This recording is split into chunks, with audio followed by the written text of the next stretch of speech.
Episode 3 The Missing Witness மறைந்த சாட்சி. ஒரு ரகசியம் 10 வருடங்கள் புதைந்து கிடக்க முடியும். ஆனால் அது எப்போதும் புதைந்து கிடக்காது. ஒரு நாள் அது வெளியில் வரும். அப்போது அது உண்மையை மட்டும் கொண்டு வராது, மரணத்தையும் கொண்டு வரும். ஒரு சாட்சி, ஒரு மறைக்கப்பட்ட குரல், ஒரு கொலையாளி மற்றும் ஒரு வேட்டை. இன்று இருந்து உண்மையை அறிந்த ஒரே மனிதன் காணாமல் போகிறான். ஆனால் அதைவிட பயங்கரமான விஷயம் என்ன தெரியுமா? அவன் கடைசியாக அழைத்தது ஆய்வாளர் அர்ஜுனுக்குத்தான். அந்த அழைப்பின் மறுபுறத்தில் கேட்டது ஒரு அலறல் சத்தம் மட்டுமே. அந்த கிடங்கில் தனது குழுவினருடன் நின்றிருந்த அர்ஜுனின் இதயம் வேகமாக துடித்துக் கொண்டிருந்தது.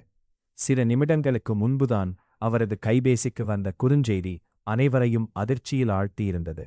அடுத்த பலி உன் குழுவிலேயே ஒருவர் என்ற அந்த வார்த்தைகள் அவனது மனதில் எதிரொலித்துக் கொண்டிருந்தன. உடனே தனது குழுவினரை எண்ணியபோது காவலர் சுரேஷ் அங்கே இல்லாததை அவன் கவனித்தான். சில நிமிடங்களுக்கு முன்பு வரை இருந்த மனிதன் திடீரென காணாமல் போயிருந்தான். கிடங்கின் ஒவ்வொரு மூலையும் தேடப்பட்டது. வெளியே இருந்த பகுதிகளும் சோதனை செய்யப்பட்டன. ஆனால் சுரேஷின் எந்த தடயமும் கிடைக்கவில்லை. அதே நேரத்தில் தரையில் கிடந்த ஒரு பழைய தொலைபேசி அர்ஜுனின் கவனத்தை ஈர்த்தது. அது சுரேஷுடையது. அதன் திரையில் ஒரு தவறிய அழைப்பு பதிவு இருந்தது. அந்த அழைப்பு வந்த நேரம் அவன் காணாமல் போன நேரத்துடன் சரியாக பொருந்தியது. ஆனால் அழைத்த எண் பதிவு செய்யப்படவில்லை. அர்ஜுன் அந்த எண்ணை கண்காணிக்க முயன்றான். எந்த தகவலும் கிடைக்கவில்லை. அது இருப்பதே இல்லாத எண் போல இருந்தது.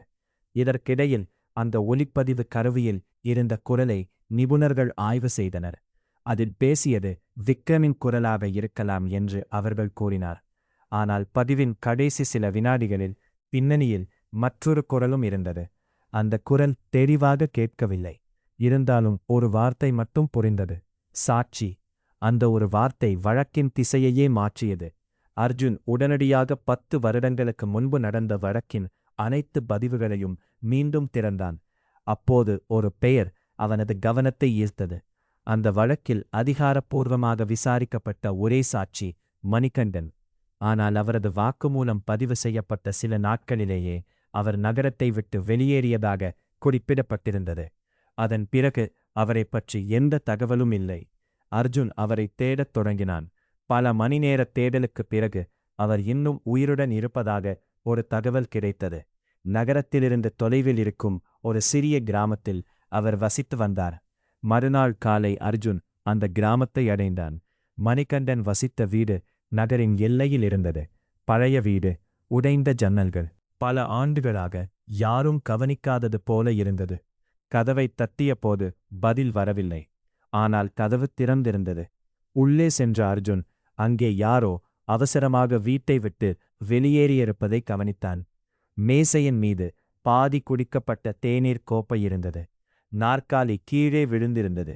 சுவரில் ஒரு காலண்டர் தொங்கிக் கொண்டிருந்தது. அதில் இன்றைய தேதி சிவப்பு நிறத்தில் வட்டமிடப்பட்டிருந்தது. மேசையின் கீழ் ஒரு பழைய குறிப்பேடு கிடந்தது. அதன் கடைசி பக்கத்தில் நடும்பிய கையெழுத்தில் ஒரு வரி மட்டும் எழுதப்பட்டிருந்தது: அவன் என்னை கண்டுபிடித்து விட்டான். இதை பார்த்த அர்ஜுனின் மனதில் அச்சம் அதிகரித்தது. அந்த நேரத்தில் வீட்டின் பின்புறத்திலிருந்து ஓடும் காலடி சத்தம் கேட்டது. அர்ஜுன் வெளியே ஓடினான். தூரத்தில் ஒரு மனிதன் ஓடிக்கொண்டிருந்தான். அவனை துரத்திச் சென்ற அர்ஜுன் இறுதியில் அவனை பிடித்தான். அவர் மணிகண்டன்தான். ஆனால் அவர் பேச முடியாத அளவிற்கு பயந்திருந்தார். பல நிமிடங்கள் கழித்து அவர் மெதுவாக பேசத் தொடங்கினார். அந்த இரவில் நடந்ததை நான் பார்த்தேன் என்றார். அவர்கள் 6 பேரும் மட்டுமில்லை, இன்னொருவனும் இருந்தான். அர்ஜுன் அதிர்ச்சியடைந்தான். ஏனெனில் இதுவரை கிடைத்த அனைத்து பதிவுகளிலும் 6 பேரை பற்றித்தான் குறிப்பிடப்பட்டிருந்தது. அந்த 7வது மனிதன் யார் என்று அர்ஜுன் கேட்டான். மணிகண்டன் பதில் சொல்ல வாயைத் திறந்தார். ஆனால் அதே நொடியில் ஒரு துப்பாக்கிச் சத்தம் கேட்டது. மணிகண்டன் தரையில் விழுந்தார். அவரது தோளில் குண்டு பாய்ந்திருந்தது. அர்ஜுன் உடனே சுற்றிலும் பார்த்தான். ஆனால் சுட்டவர் ஏற்கனவே இருந்தாலும் மிகவும் மோசமான நிலையில் இருந்தார். மருத்துவமனைக்கு கொண்டு செல்லும் வழியிலேயே அவர் அர்ஜுனின் கையை பிடித்தார். அவன் பெயர் என்று சொல்ல முயன்றார். ஆனால் அவரது குரல் பலவீனமாக இருந்தது. பின்னர் தனது சட்டை பையிலிருந்து ஒரு சிறிய சாவியை எடுத்துக் கொடுத்துத் தரினார். உண்மை அங்கே இருக்கிறது என்று கூறிவிட்டு மயங்கினார். அந்த சாவியுடன் ஒரு சிறிய உலோகப் பொறியேடும் இருந்தது. அதில் ஒரு முகவரி பொறிக்கப்பட்டிருந்தது. நகரின் பழைய ரயில் நிலையத்திற்கு அருகே இருந்த ஒரு லாக்கர் எண். அர்ஜுன் உடனே அங்கு சென்றான். அந்த லாக்கரை திறந்தபோது உள்ளே ஒரு பழைய கோப்பு இருந்தது. அதன் மீது பெரிய எழுத்துகளில் ஒரு பெயர் எழுதப்பட்டிருந்தது. அந்த பெயரைப் பார்த்த நொடியே அர்ஜுனின் முகம் வெளிரிப் போனது.